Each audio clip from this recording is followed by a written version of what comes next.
The Independent National Electoral Commission has restated the need for the establishment of an elections offences tribunal as a means of checking the growing spate of electoral violence in the country. The chairman of INEC, Professor Mahmoud Yakubu, restated this position at a discussion on elections in Nigeria organised by some civil society groups. The Attorney General of the Federation, in his remarks, said the present administration intends to address the challenges posed by outdated electoral laws. More stories now. The national chairman of the People's Democratic Party, Ali Modu Sharif, has inaugurated 4 special committees ahead of the party's national convention. The constitution of the committees is in line with the decision of the National Executive Committee of the party. The committees which have been inaugurated include the National Convention Committee, Reconciliation Committee, Zoning Committee and the Finance Committee. The National Convention Committee has Rivers State Governor Nyesom Wike as chairman, Taraba State Governor Darius Ishaku as deputy chairman, and the Governor of Ebonyi State, Dave Umahi, as the secretary. It's time now for business news on the news at 10. Time now to meet up with Emana Amawe for the details. You first. First Bank.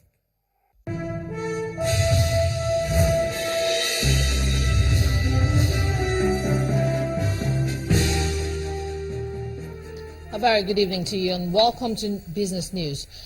Traders expect the interbank rate to climb slightly this week as banks make provisions for foreign exchange purchases and possible sales of more OMO bills by the Central Bank of Nigeria.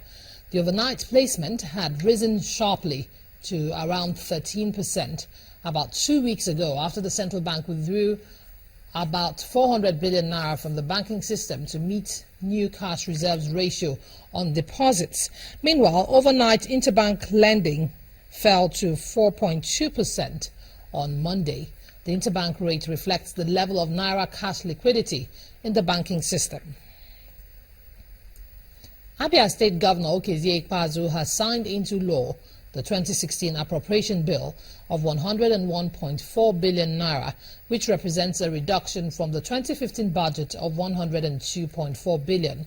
The 2016 appropriation bill is tagged Budget of Restoration and comprises 59.2 billion naira recurrent expenditure and 42.1 billion naira capital expenditure. The budget is designed to deliver the much-expected dividends of democracy to the people of Abia State. Today's event. You will notice that this budget rather was captured or is capturing budgets of restoration through enterprise. The keywords here are restoration and enterprise. We believe that whatever we will achieve as a state will rely on how much effort we are able to drive using our human capital and our resources. I am happy to announce to you that today Abia is going to be the first state that will enjoy uninterrupted power supply in the whole country because of what geometries and Governor of Abia State Okezie Ikpeazu. Now to some company news. Shareholders of Guarantee Trust Bank have approved the dividend payout of 1 naira 52 kobo per share proposed by the board of directors. The approval was granted at the 26th annual general meeting of the bank following a reported 99.4 billion naira profit for the 2015 calendar year. The management, staff and shareholders of Guarantee Trust Bank at the bank's 26th annual general meeting. The AGM was declared open by the chairman of the bank. In line with our tradition, I would like to commence the proceedings of this meeting. Shareholders were called on to make key decisions for the bank. Top on the agenda is the election of new directors and members of the audit committee. Guarantee Trust Bank posted an impressive 2015 full-year earnings with a revenue of 301.85 billion naira and a profit of 99.44 billion naira. Shareholders are excited about the bank's performance, and they also voted in favor of the resolution to enable the bank pay the recommended dividend. The performance of Guarantee Trust Bank has given us some confidence today is good, as tomorrow will still be better. The managing director, Mr. Segun Agbaje, assures the shareholders of the bank's commitment to growth and long-term profitability. In terms of results, you like the results. Well, it was a very, very tough 2015. However, as a bank, we continue to work hard to make sure that we maximize return to shareholders. You hope that 2016 will be better, sir. We also pray that 2016 will be better. But we are all navigating it together, and it has not started very easy. But we pray that at the end of 2016 that we will deliver a better result from 2015. It's a balanced meeting. I'm happy. I'm a shareholder too, and I know I'm going to get my dividend in a couple of minutes from now. I need the money actually. They are looking as a market leader, and they have a lot of packages that drive the market. A lot of people are patronizing them. That's why we have a deep bomb dividend. And with our assessment this time around, they are the one giving the highest dividend this year, with all the record we have for even the people that are coming for the AGM. Guarantee Trust Bank declared an interim dividend of 25 kobo and a final dividend of 1 naira 52 kobo to its shareholders. And now to the local bourse. The stock market rebounded by 0.42% at the close of today's session. Here's Bolaji Akinwale with the rest of the details.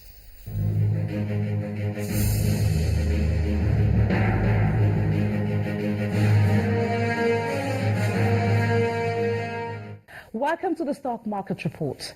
The total volume of the Nigerian Stock Exchange closed at 177.3 million units, valued at over 1 billion naira. The benchmark index reversed the previous day loss to edge up by 0.42%, closing at 25,454.75. On the gainers chart, E-Transact led with 5%. Tiger Brands moved up by 4.98%, while NASCON recorded a 4.92% increase. On the flip side, Portland Paints dropped 5%, followed by CCNN and Livestock Feeds with 4.87% and 4.76% each. On the top trade chart, Sterling Bank recorded the highest units of shares of 38.8 million. That is on the Stock Market Report. I'm Bolaji Akinwale.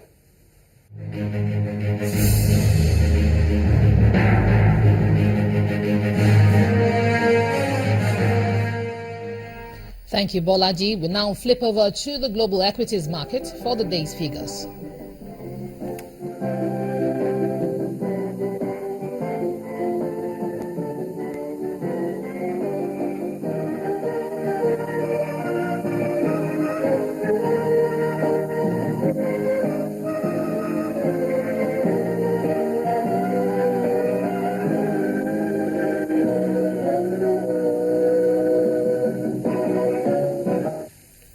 And that's business news tonight. I'm Emana Amawe. Have a profitable midweek. You first. First Bank. Nigeria's indigenous oil servicing and logistics company Ladol has been given another clean bill of health by the Nigerian Customs Service for its adherence to standard practice in the free trade zone. This satisfactory remark comes a few days after the Nigerian Content Board commended Ladol for complying with content regulations. The Controller General of the Nigerian Customs Service, retired Colonel Hamid Ali, expressed satisfaction with Ladol's mode of operations. Officials of the Nigerian Customs Service, led by the Comptroller General, retired Colonel Hamid Ali, are on a facility tour to inspect the vessel's fabrication and repairs process at the Lagos Deep Offshore Logistics Base, Ladol. After a review of activities at the free zone, representatives of the Nigerian Customs and Ladol get into an interactive session to take a closer look at the prospect of Ladol's investment. By the end of the year, the total employment within Ladol free zone is currently estimated at 2,000 people. Over over the years, we've had support from international agencies such as the USTDA. We have managed with all the facilities we've built here to create a one-stop shop, and that one-stop shop enables us to provide a 50% cost saving. This is very significant. So not only are we domesticating activities which would otherwise be done outside, so dollars that would be spent outside don't have to be spent outside because you can now build ships here, but we are also reducing the costs of providing that support and doing those activities. For the Comptroller General of Customs, Hamid Ali, Ladol is strategically positioned to stimulate economic growth in the country. The customs boss also highlights the role of the Nigerian customs in ensuring compliance and revenue generation. I must say, with all sense of responsibility, that I'm highly impressed with what I've seen on the ground. With an investment worth $500 million, the managing director of Ladol, Dr. Amy Jadisimi, also explains some of Ladol's plans for the future. So far, $500 million has been invested inside Ladol Free Zone. With that investment, we expect over time to generate 50,000 jobs. That's direct and indirect jobs, because for every one job in Ladol, we generate 10 jobs outside of Ladol. With this clean bill of health on Ladol, the stake is indeed high for its management as they strive to fulfill its vision of maximizing Nigerian content, creating profitable jobs while ensuring technology transfer to Nigeria and the rest of West Africa. 19 people have been quarantined in Katsina State as health authorities investigate suspected cases of Lassa fever. The Commissioner for Health in Katsina State, Maritu Bala Usman, says that one confirmed case of the disease is a 27-year-old male who brought his deceased brother to Katsina from Kaduna for burial. The Commissioner explains those quarantined had contact with either the deceased or the confirmed carrier of the virus. State authorities have called on residents in the state not to panic, but maintain clean environments at all times. Some leadership experts have suggested that entrepreneurship and adequate utilization of human capital can aid the development of the Nigerian economy. The experts, who are Christian business leaders, shared the experiences at the Kingdom in Business Forum in Lagos. They were unanimous in advocating for a proper grooming of young people with entrepreneurial skills. Christians who believe in doing business with integrity. Asking right now, they are here at this forum to share their experiences with like minds. A mantle of wisdom. Tagged Changing the Economic Horizons of Our Nation, the conveners, Mr. and Mrs. Femi Bajomo, see businesses and the current state of the economy deserving the adoption of a distinct model. The desire is to raise up foundations. The desire is to equip, to bring together the church so that we all learn together about what Father God is doing in this day and age. The city of Reading has actually flourished because of Bethel.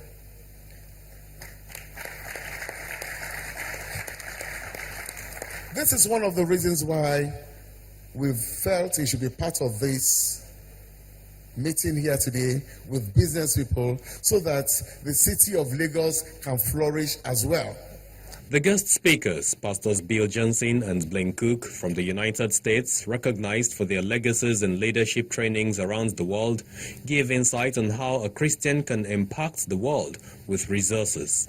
Wisdom goes beyond the surface appearance of something and peers deep into the inner workings. That's what wisdom does. It has that prophetic glimpse, that prophetic knowing of how things are put together. And I believe that God is raising you and me up to invade our systems, our culture, with wisdom to serve the masses. You guys don't get the point. Generosity is one of the most amazing things. As you as business people have the opportunity to be generous in so many ways in your life. And you have a way to change your own culture and the people that you work with. Dr. Randy Clark is of the Global Awakening Ministries. He shares the same sentiments with most of the speakers here. Because not everybody is ready to start that business yet, but you need to let, these guys can pray for favor to come up into places of favor, to get the kind of training, to see what it takes to run a business and things. The ministers also believe that Nigeria's fight against corruption can succeed with genuine political will. Be this Christian, compassionate nature that we take wealth that we're gaining and use it for the glory of God and meeting the needs of people. Nigeria or my country, the United States, or my own city, applies themselves to integrity, to live without bribes, to live with integrity, accountability, to live with creativity, to ask God for solutions. We have to have a confidence that He actually has answers for the problems we face. The Nigerian economy is reacting to a 22-month-old pressure from low commodities prices with multiplier effects. Fair-minded and those with similar passion for the economy, like this group, will no doubt contribute to bringing the country out of its macroeconomic challenges. Human rights lawyer Femi Falana has petitioned the State Security Service demanding the unconditional release of Ibrahim El-Zakzaky, the detained leader of the Shiite sect, and his wife, Zinat. Mr. El-Zakzaky and his wife have been in detention since December last year after a violent clash between members of his sect and the Nigerian army. In a letter to the Director General of the SSS, Mr. Falana demanded their release from illegal detention within 24 hours. He said, quote, "Even though our clients have not been told that they breached any law, they have been denied access to their lawyers, personal physicians and family members for over 3 months. Our clients were only permitted to meet with us last Friday after several requests made by us had been turned down without any legal basis." On December the 12th last year, armed soldiers clashed with members of the Islamic Movement of Nigeria in Zaria, Kaduna State, leaving several people dead. And still ahead on the news at 10, Technical Committee of the Channel's National Kids Cup clears 32 teams for Lagos preliminaries. That's some sports news. Stay with us.